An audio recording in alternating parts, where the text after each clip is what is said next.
Hello बच्चों, तो अभी हम पढ़ेंगे स्टैंडिंग वेव। देखते हैं दोबारा से फटाफट से। STANDING और ये wave, standing wave. Standing wave इसको स्टेशनरी वेव भी कहते हैं। अरे यार बेचारा टीचर। चलो ओके, देखो हाँ, तो बात करेंगे स्टैंडिंग वेव या स्टेशनरी वेव भी बोलते थे इसको। स्टेशनरी वेव, रुकी हुई वेव जो चल नहीं रही है, ऐसी वेव। तो देखो होता क्या है, चलिए एक एग्जांपल लेके समझाता हूँ। मान लेते हैं ये एक यूकेलेले है। अगर मैं इसके तार को बीच में से वाइब्रेट कराऊं, ठीक है, तो होता क्या है कि ये जो तार है ये दोनों एंड से फिक्स है, ऐसे, ठीक है ना। ये तार दोनों एंड्स से फिक्स है। तो उससे होता ये है दरअसल कि यहाँ पे जैसे ही मैंने इसको नीचे ले जाके छोड़ा तो वेव्स बनी। अब वो वेव दोनों डायरेक्शन में गई, पहले तो इधर गई और इधर भी गई। मैंने प्रोड्यूस तो इस पॉइंट पे की थी, मैंने उसको ऐसे स्ट्रीमिंग किया, उसको थोड़ा सा डिस्टर्ब किया तो वो वेव बनी और वेव दोनों तरफ गई, दोनों तरफ गई और जाकर के वापस आएगी।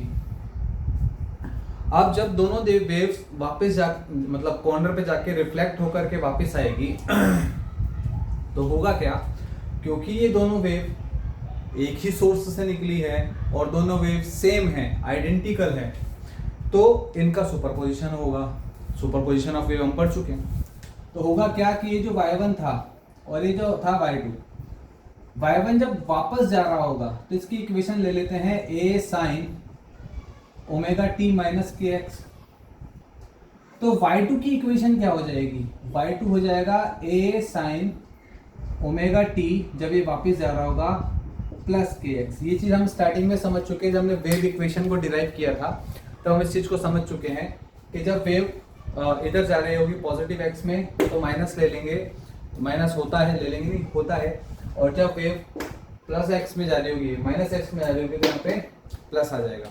तो जब वेव माइनस की तरफ जाएगी या ओरिजिन की तरफ जाएगी to form plus to minus, तो प्लस आएगा, अदरवाइज माइनस आता है। ये हम स्टार्टिंग में देख चुके हैं। अगर आपने मेरा फर्स्ट लेक्चर नहीं देखा इस चैप्टर का तो प्लीज जाके देखो, उस लेक्चर में आपको पता लग जाएगा कि प्लस और माइनस क्यों लिया है। अब क्योंकि ये दोनों वेव्स मिल रही है, सुपरपोजिशन हो रहा है, तो क्या होगा वो देखते हैं पहले, फिर आगे का डिस्कशन करेंगे। थोड़ा सा न्यूमेरिकली हम लोग डिराइव कर लेते हैं, फिर समझेंगे आगे। तो हो ये रहा है कि ए कॉमन ले लो, साइन ओमेगा टी माइनस के x plus sine omega t plus के एक्स। अब यहाँ पे हमें साइन ए प्लस बी और साइन ए माइनस बी का फॉर्मूला अप्लाई करना है। तो लिखेंगे sign A cos B minus cos A sine B. ये लिखा मैंने इसका एक्सपेंशन, ये इसका एक्सपेंशन लिख दिया, sign A plus B, sign A cos B cos A sine B, plus लगाएंगे इसका एक्सपेंशन लिखेंगे sign A cos B plus cos A sine B. लिख दिया, दोनों का एक्सपेंड करके लिख दिया यहाँ पे, ठीक। अब होगा क्या कि कुछ तो भी कैंसिल हो जाएगा, जैसे कि ये, और बाकी जो बचा है वो ऐड हो जाएगा।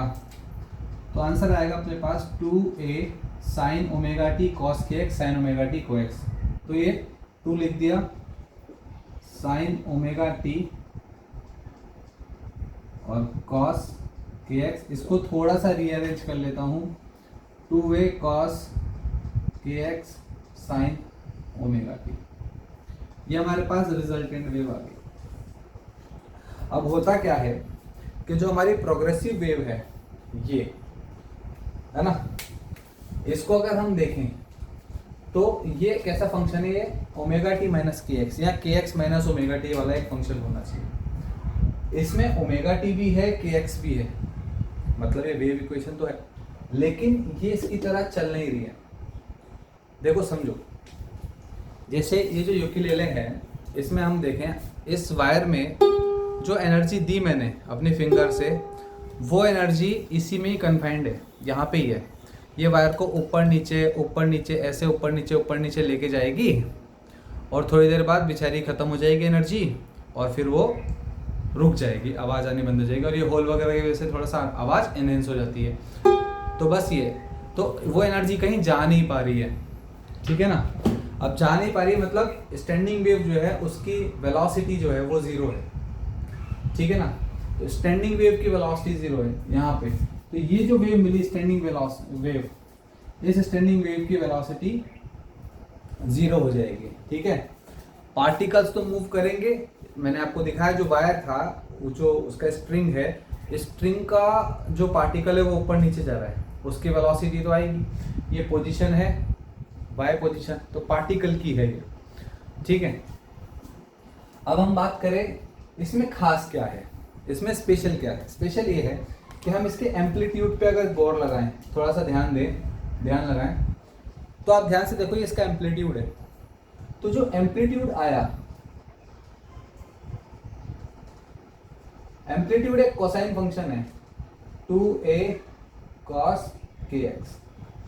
कहने का मतलब क्या है, किसी पर्टिकुलर x के लिए y की वैल्यू जो आएगी, यहाँ पे जो एम्पलीट्यूड आएगा वो कांस्टेंट रहेगा। किसी पर्टिकुलर x के लिए y की वैल्यू कांस्टेंट रहेगी, है ना।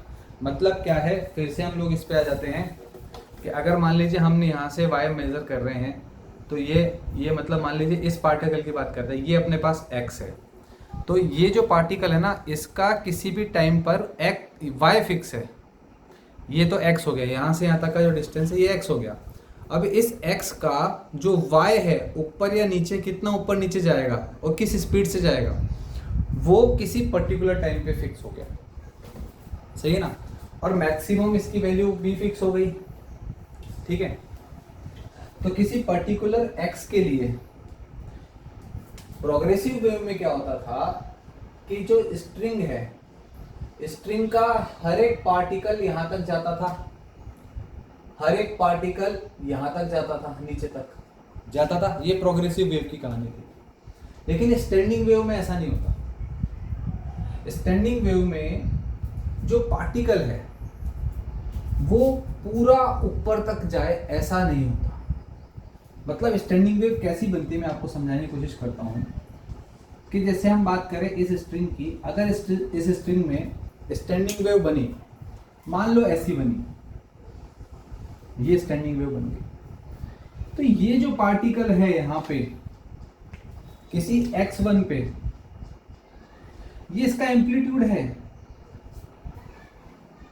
ये पार्टिकल इसके ऊपर नहीं जा सकता, बाउंडेड है ये पार्टिकल ये इसके ऊपर नहीं जा सकता, ये पार्टिकल इसके ऊपर नहीं जा सकता, और ये वाले जो पार्टिकल है बेचारे कॉर्नर वाले, ये तो हिल ही नहीं सकते, जो कि प्रोग्रेसिव वेव में ऐसा नहीं होता था। प्रोग्रेसिव वेव में ऐसा नहीं होता था, ठीक है। तो ये चीज हमें समझनी होगी, ठीक। अब थोड़ा सा और हम लोग डिस्कशन करेंगे एम्पलीट्यूड के बारे में ही।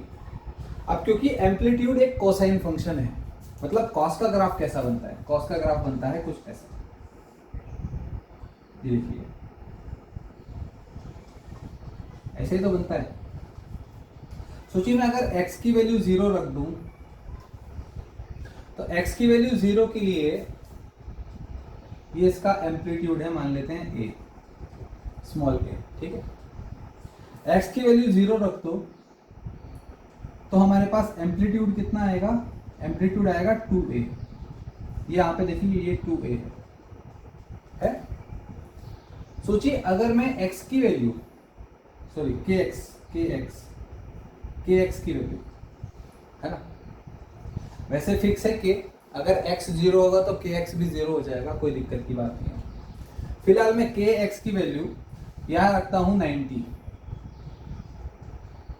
π/2, तो एम्पलीट्यूड कितना आ जाएगा 0।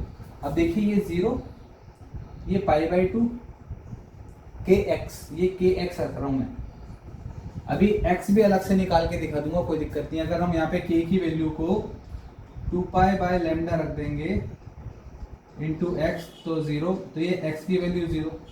यहाँ पे 2π/λ रखेंगे, के की वैल्यू 2π/λ इंटू एक्स बराबर π/2, तो x कितना आ जाएगा λ/4। तो इस तरह से जो है x की वैल्यूज अलग अलग वैल्यूज के लिए हम लोग को अलग अलग एम्पलीट्यूड मिल रहा है, ठीक है ना। और ये एम्पलीट्यूड फिक्स है, ये जो एम्पलीट्यूड आया है ये फिक्स है ना। एम्पलीट्यूड का मतलब maximum displacement of the particle. तो मैक्सिमम ये वाला पार्टिकल जो है, जो x = 0 पर था, वो मैक्सिमम यहां तक जा सकता है, इसके ऊपर नहीं जा सकता और इसके नीचे रह सकता है। ये पार्टिकल बेचारा अपनी जगह से हिल ही नहीं सकता। फिर रखो यहाँ पे पाई रख दो वैल्यू। अगर हम kx की वैल्यू पाई रख देंगे, ये सेकंड वैल्यू थी, थर्ड वैल्यू रखते हैं हम kx की वैल्यू को पाई, तो ये माइनस का 2a हो जाएगा, -2a है ना, एम्पलीट्यूड की वैल्यू -2a। और इसी तरह से जो है पूरे इसकी हम लोग वैल्यूज निकाल सकते हैं अलग अलग पॉइंट पर। अब सवाल ये उठता है कि 0 से लेके π/2 के बीच की वैल्यूज वो भी फिक्स है। अगर आप यहाँ पे π/6 रख दो, π/3 रख दो, यहाँ पे π/3 आ जाएगा, ये π/6 आ जाएगा, तो जो वैल्यूज आएंगी वो भी फिक्स है। हम सारी वैल्यूज तो निकालने नहीं बैठ सकते, बहुत सारी वैल्यूज बनेगी, कितने एंगल्स होंगे 0 से लेके 360 तक, सारे एंगल्स तो नहीं, पर हम मोटी मोटी चीजें एनालाइज कर सकते हैं, जो मेन बातें हैं वो हम एनालाइज कर सकते हैं। तो हम समझ सकते हैं कि जो एम्पलीट्यूड आ रहा है किसी पार्टिकल का वो फिक्स है। समझ में आ रही बात? अब आगे समझते हैं। अब जो ये पार्टिकल है जहां पर एम्पलीट्यूड 0 है, कौन कौन से पार्टिकल से मार्क करता हूं, 1 2, इसके बाद जब ये नीचे जाएगा तो 3, वो सभी पार्टिकल्स पे एम्पलीट्यूड क्या है, 0 है। तो जिनका एम्पलीट्यूड 0 है परमानेंटली, उन्हें कहते हैं नोड्स। Node, NODE, node. तो नोड का एम्पलीट्यूड 0 होता है। अब नोड कहां कहां मिलेगा उस चीज को समझते हैं। तो x के रेस्पेक्ट में हम देखेंगे, x के साथ में, तो नोड का मतलब cos kx की वैल्यू 0 आएगी, है ना। तो kx की वैल्यू आ जाएगी यहाँ पे π/2 से, kx की वैल्यू 90 डिग्री पे cos 0 होता है। उसके बाद 3π/2, 5π/2 एंड सो ऑन। k होता है k होता है 2π/λ इंटू x बराबर, पहली वाली वैल्यू रखते हैं π/2, तो x की वैल्यू आ जाएगी λ/4, ये लैम्डा ऊपर जाएगा, पाई से पाई कैंसिल, 2 नीचे आ जाएगा। दूसरी वैल्यू आ जाएगी, ये फर्स्ट वैल्यू आ गई।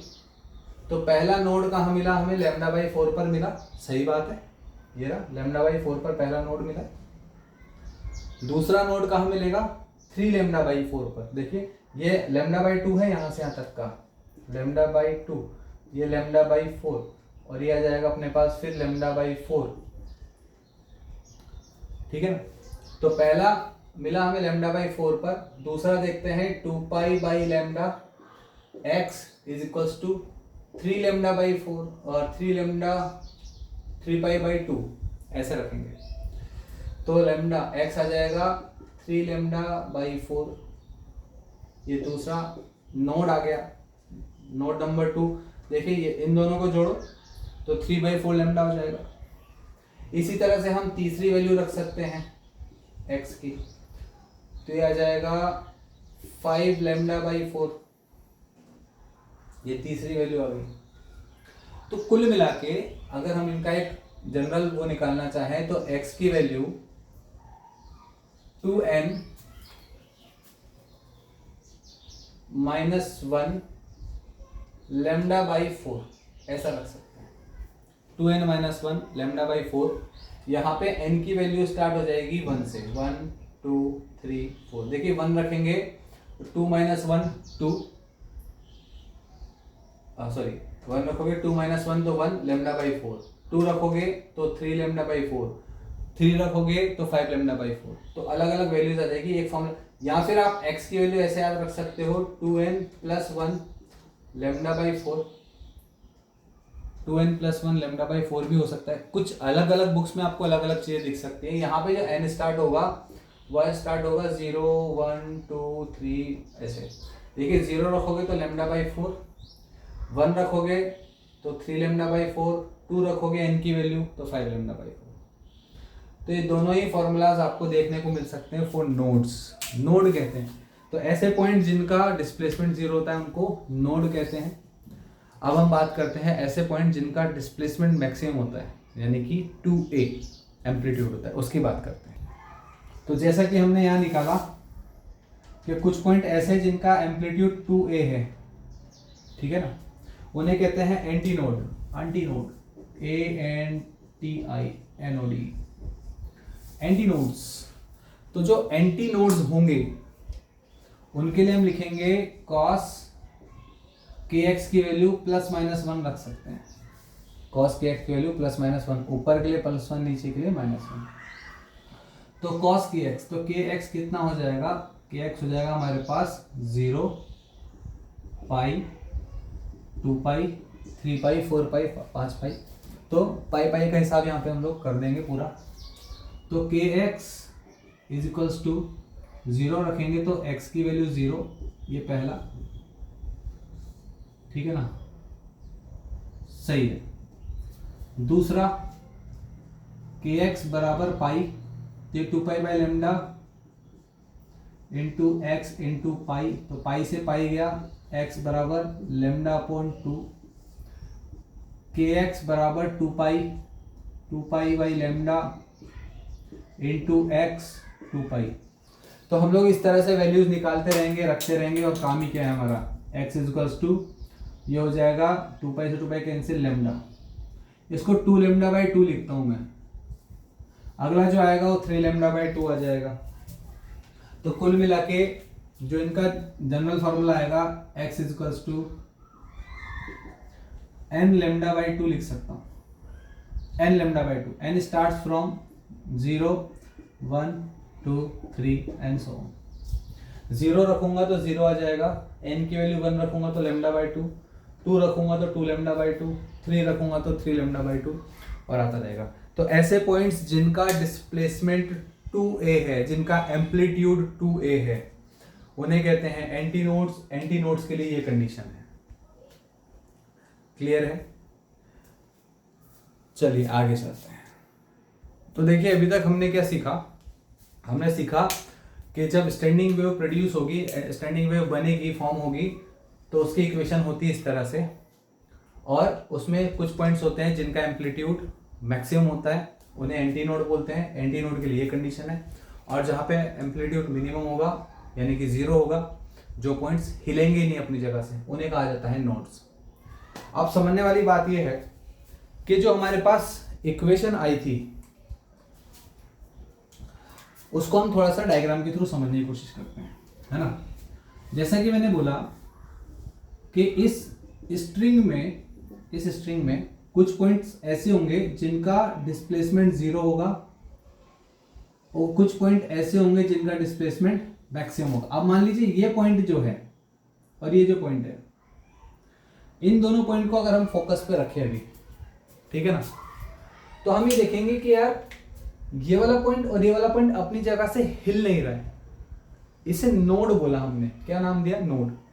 अब अगर नोड हिलेगा नहीं तो सोचिए इस रीजन की जो एनर्जी है वो इधर कैसे पहुंचेगी, नहीं पहुंच सकती, ठीक है। सोचो एक नोड यहां पर भी है, एक नोड यहां पर भी है, एक नोड यहां पर भी है, इसको घूम के आएगा, एक नोड यहां पे भी बनेगा। तो जहां जहां नोड है, दो नोड के बीच की जो एनर्जी है वो कन्फाइंड हो गई है रीजन में। कौन से रीजन में, इसके बीच में। तो वो एनर्जी यहां से यहां नहीं आ सकती, इसीलिए इस वेव को कहा जाता है स्टैंडिंग वेव, क्योंकि इसमें क्या होता है, कोई भी पार्टिकल मूव कर रहा है, लेकिन जो वेव है, जो एनर्जी है, वो मूव नहीं कर रही है, वो कन्फाइंड है एक रीजन में। समझ गए? तो स्टैंडिंग वेव की पहली बात जो हमने नई चीज सीखी अभी, वो ये सीखी कि जो एनर्जी है वो कन्फाइंड है, कैन नॉट मूव, वो मूव नहीं करेगी एक जगह से दूसरी जगह, एनर्जी वो फिक्स रहेगी एक रीजन में।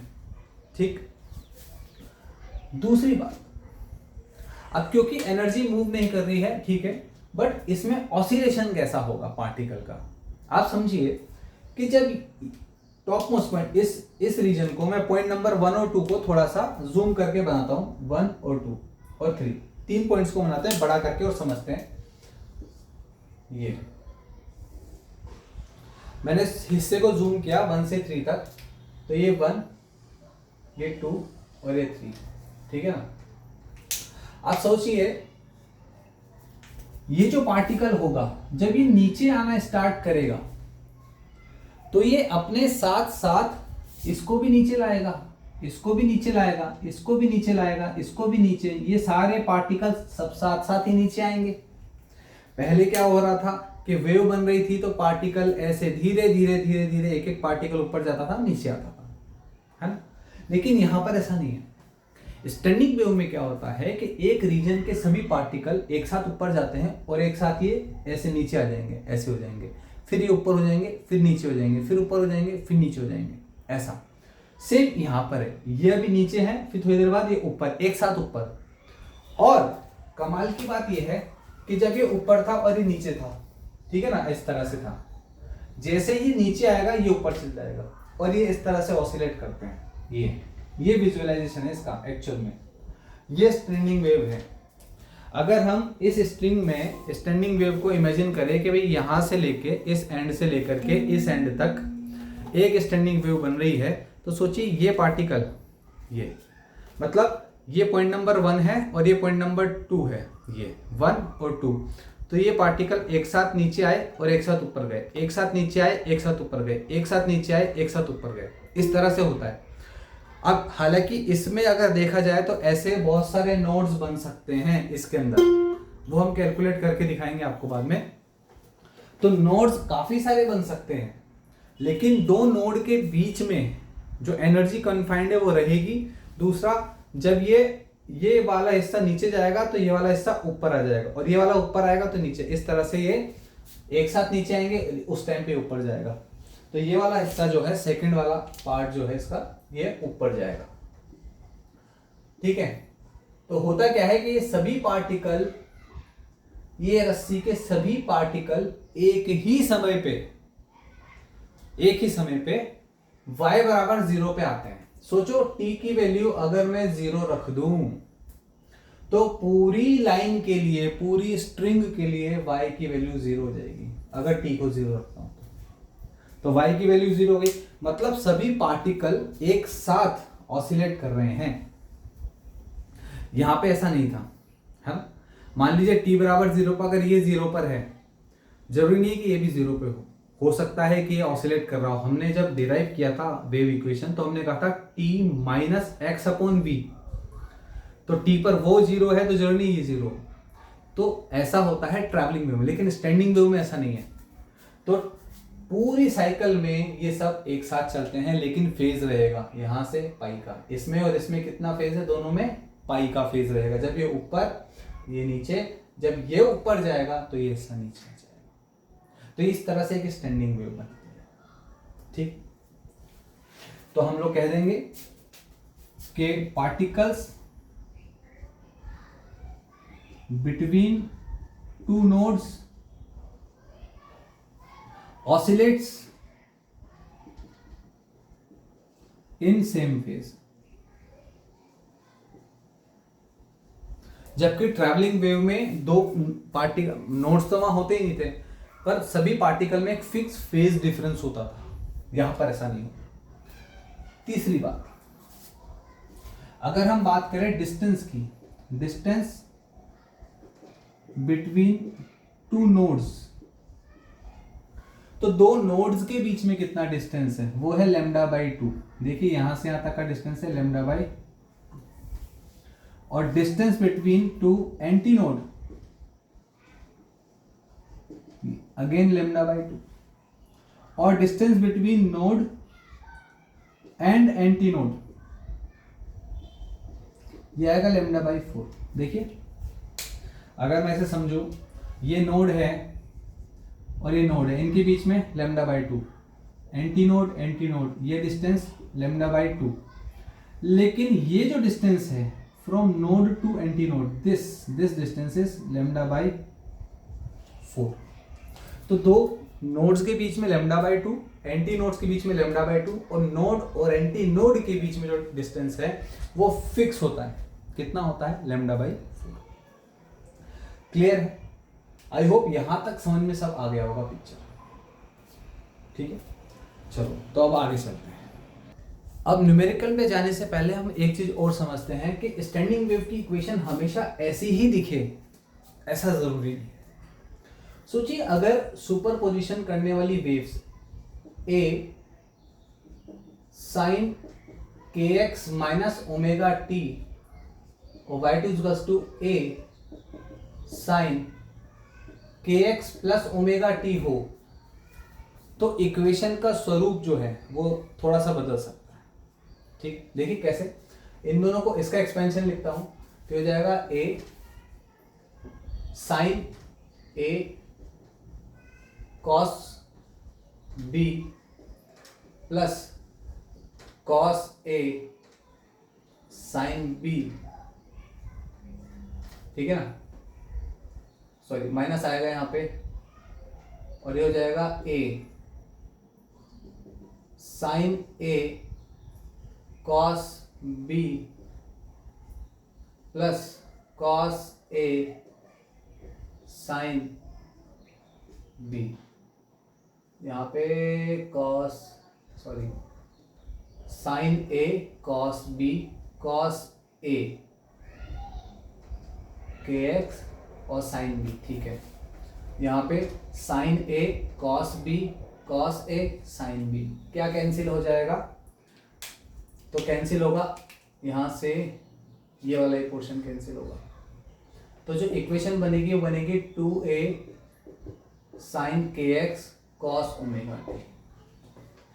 अब देखिए यहाँ पे ये जो इक्वेशन बनी और ये जो इक्वेशन बनी, दोनों इक्वेशन रिप्रेजेंट करती है स्टैंडिंग वेव को, लेकिन डिफरेंस है।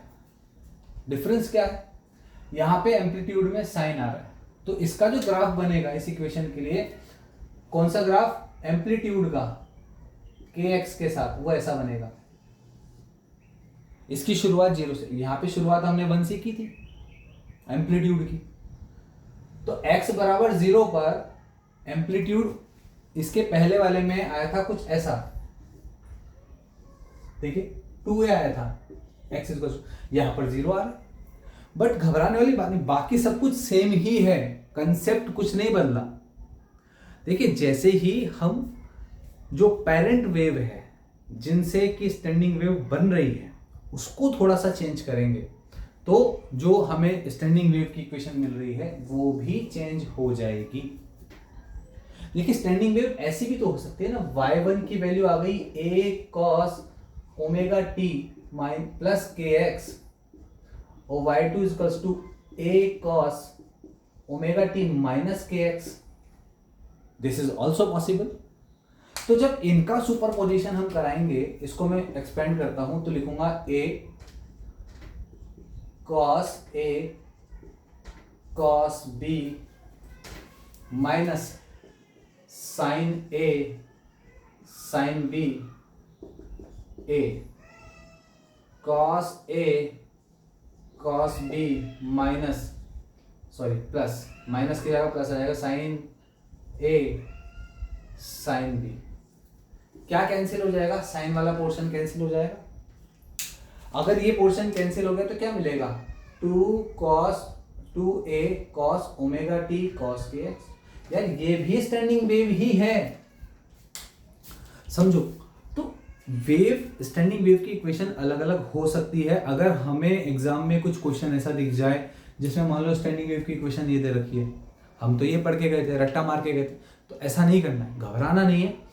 हो सकता है ऐसी भी आ जाए, ठीक है ना। और ये भी हो सकता है कि आपको बोले ये इक्वेशन है स्टैंडिंग वेव की, बताओ जिन वेव से मिलकर के ये स्टैंडिंग वेव बनी है उसकी इक्वेशन क्या है, तो घबराना नहीं है, दोनों कॉस है, ठीक है। मतलब कॉस का फॉर्मूला बनेगा ओमेगा टी प्लस के एक्स ओमेगा टी माइनस के एक्स। यहाँ पे कॉस और साइन है, मतलब दोनों इक्वेशन कौन सी थी, साइन वाली थी। तो ओमेगा टी माइनस के एक्स ओमेगा टी प्लस के एक्स, ए की जगह ए आ जाएगा। तो ए साइन ओमेगा टी प्लस के एक्स ए साइन ओमेगा टी माइनस के एक्स। इस तरह से हम इक्वेशंस बना सकते हैं। स्टैंडिंग वेव की इक्वेशन को देख के उसकी जो ओरिजिनल वेव से जिनसे कि स्टैंडिंग वेव प्रोड्यूस हुई है उसकी इक्वेशन बना सकते हैं। अब देखते हैं कुछ न्यूमेरिकल्स ज़्यादा अच्छे से क्लियर होगा। चलिए, अब तो एक इक्वेशन दिया हमें स्टैंडिंग वेव की, बोला भैया स्टैंडिंग वेव है। आप 3-4 चीज़ें पूछा है। जैसे सबसे पहले पूछा है कि जिन वेव से बनी है, जो इसकी कॉन्स्टिट्यूएंट वेव्स थी जिनसे मिलकर के बनी है, उन वेव्स की इक्वेशन बताओ। तो y1 और y2 बताना है। तो y1 सबसे पहले तो ये है 2a, इसकी वैल्यू क्या है 2a। हम लिखते हैं y equals to 2a sine kx और ये cos ओमेगा टी, ऐसा sine kx cos omega t. तो आओ इक्वेशन बनाएंगे। y इक्वल्स टू a हो जाएगा 0.2। भाई 2a की वैल्यू है 0.4, 2a की वैल्यू है 0.4, तो a की वैल्यू आ जाएगी 0.2। a आ गया, क्लियर। a फिर क्योंकि साइन और कॉस दोनों आ रहा है तो लिखेंगे साइन। अब यहां पे दो चीजें हो सकती है भाई, आप एक तो लिख सकते हो 0.5x माइनस 30t, है ना, या आप ऐसे लिख सकते हो भाई, पता नहीं बराबर है कि नहीं, 0.2 साइन 30t माइनस के एक्स। अब क्वेश्चन ये है कि भाई ये वाली सही है कि ये वाली, दोनों में से कौन सी सही है। तो उसको करके देख लेंगे, अभी वो बता दूंगा कैसे चेक करना है। इसके लिए भी पहले मैं ऐसे दोनों इक्वेशन लिख देता हूं, फिर आपको लास्ट आंसर बता दूंगा। 0.2 साइन 0.5x माइनस 30t, या फिर 0.2 साइन प्लस 30t माइनस का kx। क्लियर है। तो हमें ऐसा याद रखना है कि जो भी एम्पलीट्यूड में है, उसमें से दूसरे को माइनस करेंगे ओमेगा टी को, ठीक है ना।